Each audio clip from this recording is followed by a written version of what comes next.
Hello and welcome. My name is Cedric, and today I just wanted to present you the Inktober drawings I made last month and talk a little bit about the inspiration and thought process behind them. And in the next video I will go over the techniques and the materials I've used to make them. And before going in, I did not use any specific list to make my drawings. I just went with the general theme of Halloween and used that as an inspiration for each drawing. Some were closely related to the theme, some maybe a little bit less, but the goal was just to have fun and get inspired every day.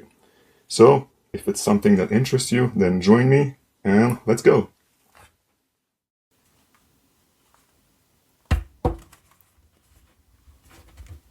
We start things off with this drawing. The theme for this one was pumpkin. It was a bit of a test run to see if the materials I wanted to use would work. Acrylic inks on black paper, and I think it worked quite well.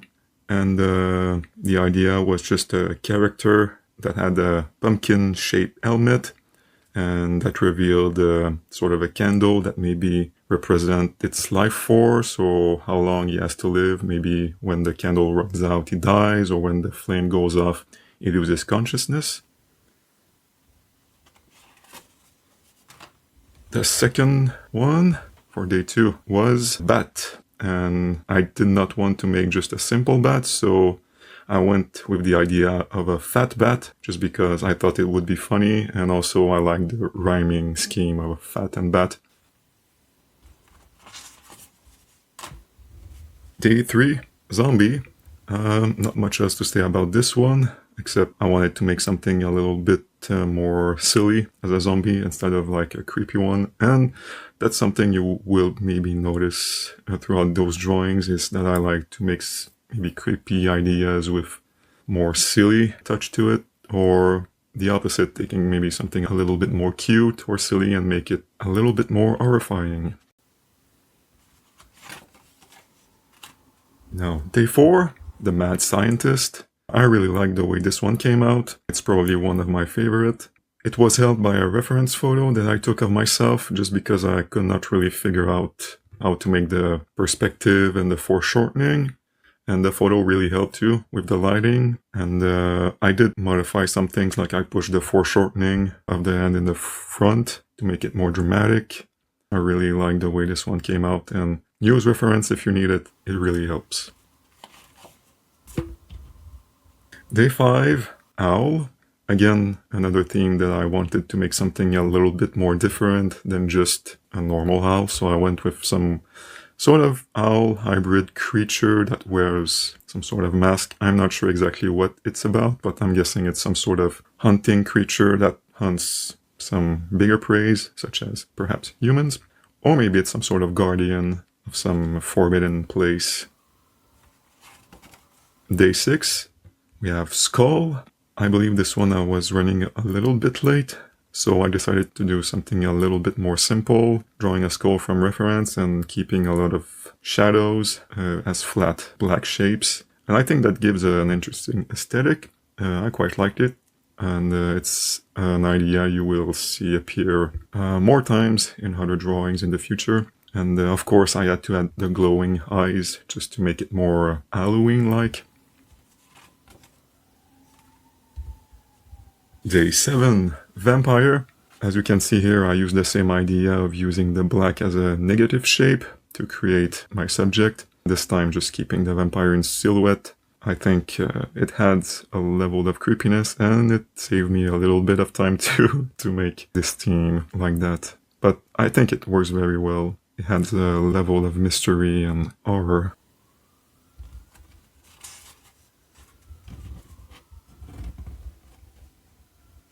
Day 8, clown. I don't really have much else to say with this one. I used a brush mostly for this one, and I think it gives a nice little result, so don't be afraid of him.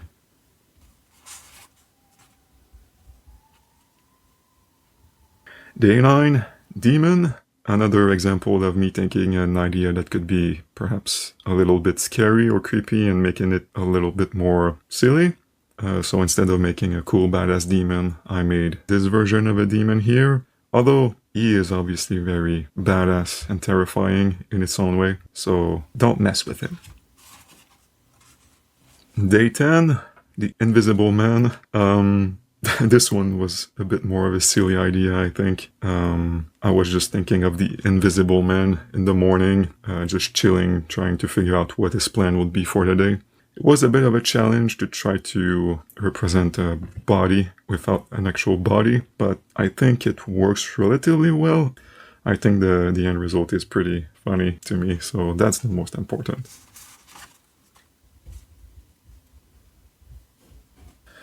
Day 11, just a simple rat, again, pushing certain proportion to make it a bit different than a normal rat, and adding a small creepy element with the skull, so is it a human skull? If that's the case, then that means this is a pretty big rat, but perhaps it's the skull of a little humanoid creature. It's up to us to decide. Day 12, Ghost.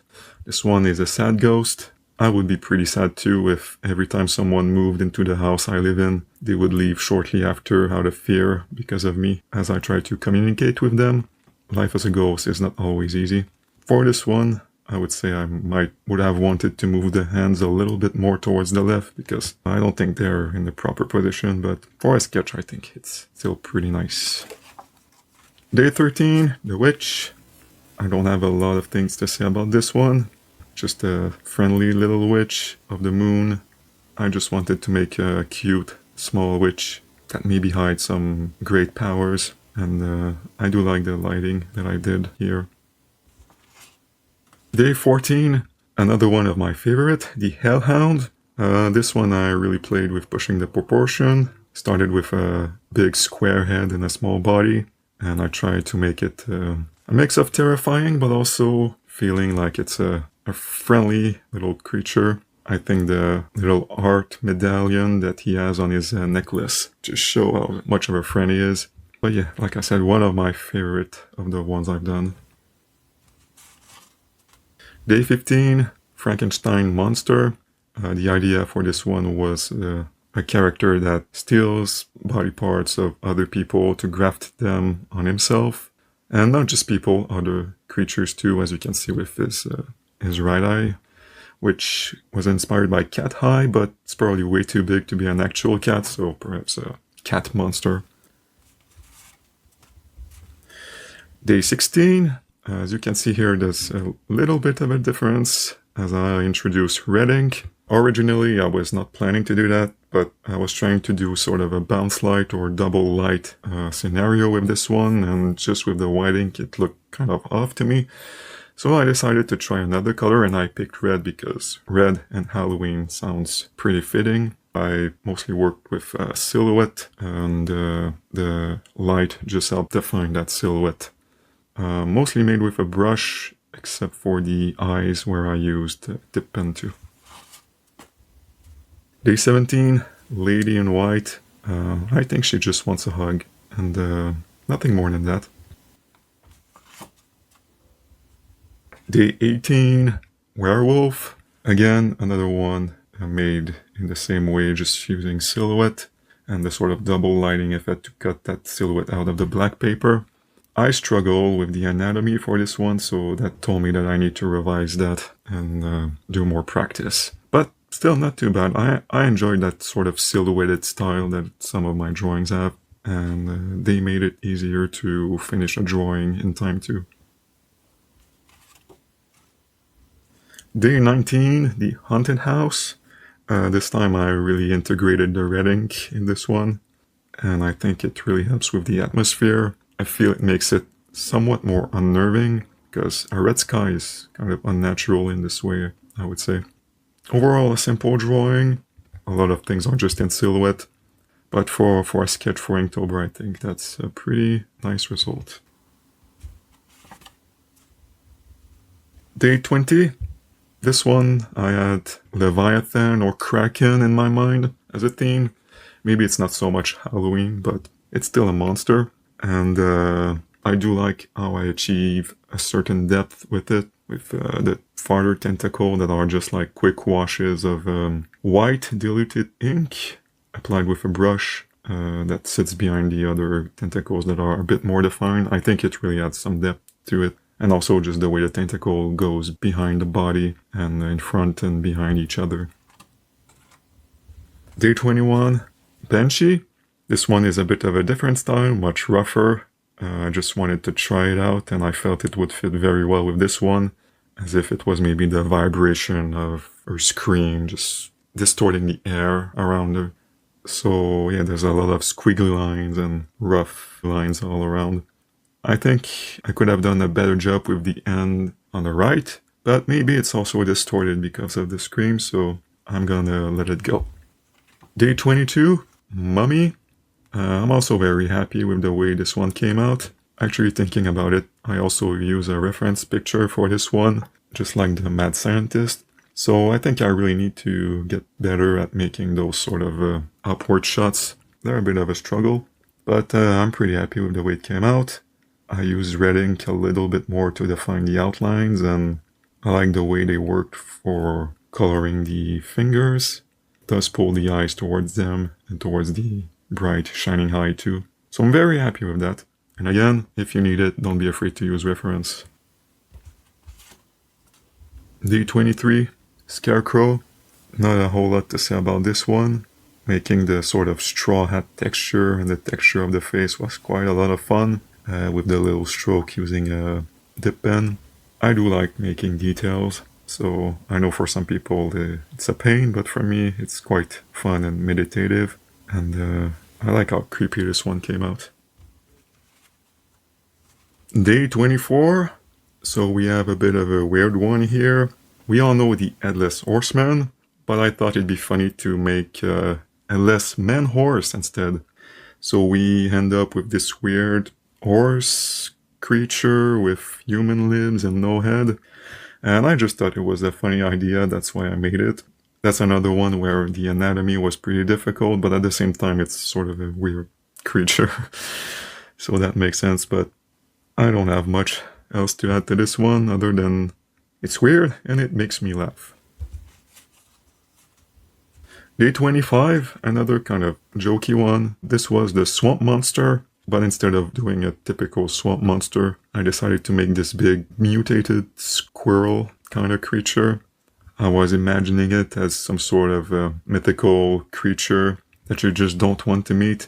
And this is, again, another of these ideas where trying to take something kind of cute and nice and turning it into something a bit more terrifying. And again, I like making the fur on this one because I like doing details. Day 26, Alien. This is actually the drawing that will appear in the next video, where I will show a little bit more about my materials and technique. But the idea with this one was an alien gentleman that lives among people, trying to not get noticed, and perhaps to do his own experiment without being bothered by anyone. So I made this character with a nice little suit that's trying to fit in with humans. But I guess it could also be interpreted as the idea of the Men in Black, which are also related to alien stories and all that. So perhaps Men in Blacks are aliens. Day 27, Apple. Just like with the Banshee, this one I went with a bit of a rougher style. Just for aesthetic this time, there was no real reason. And we all know apples are good for your health, but perhaps this one, not so much. I guess the only way to find out is just to have a bite. Day 28, Doll. This one is pretty straightforward. Dolls are already kind of creepy by themselves, so I did not have to really add a whole lot to make this one more Halloween-esque. I like the way I cut out the hair with just a little bit of red all around. And then I just added some extra finer strokes to make some hair strands all around. But yeah, just a totally normal doll. Nothing to see here. Day 29, Monster Under the Bed. This was another fun one to do. A lot of black space. I think that works really well. And one thing I like about this one is the way that the character in the bed and the monster are kind of in the same pose, with the character in the bed pulling the blanket over his face and the monster under the bed holding the bed in a similar way, which makes you wonder if the monster is there to hurt the person, or maybe he's just curious or scared. Day 30, the Boogeyman. This one was a fairly quick one. Another case of trying to make something that's both kind of creepy and cute, and that sort of ambiguity kind of adds to the feeling of uneasiness, in my opinion. I'm not sure if I really succeeded in making the bag this character is pulling around show that there's like some sort of human remains inside. I'm not sure if the faces show that well, but I like the character itself, so that's all good. And the final one, Day 31, Grim Reaper, Death Itself. That seemed like a proper way to end things, and just like many of my other drawings, I used the silhouette idea for this one, just cutting it out using red ink all around, and just a little touch of white to really pull the eyes toward its eyes. And it was a really fun one to make, and just this whole Inktober was really fun to make. I had a great time. Even if I fell behind a little bit more towards the middle, but I managed to catch back just in time to finish for the end of the month. So yeah, that's it for my Inktober drawings. Thank you very much for watching. I hope you enjoyed this. Feel free to leave a comment telling me which drawing was your favorite. And if you're interested to know more about the techniques and materials I've used to make my drawings, then stay tuned for the next video. So until then, take care of yourself and stay creative.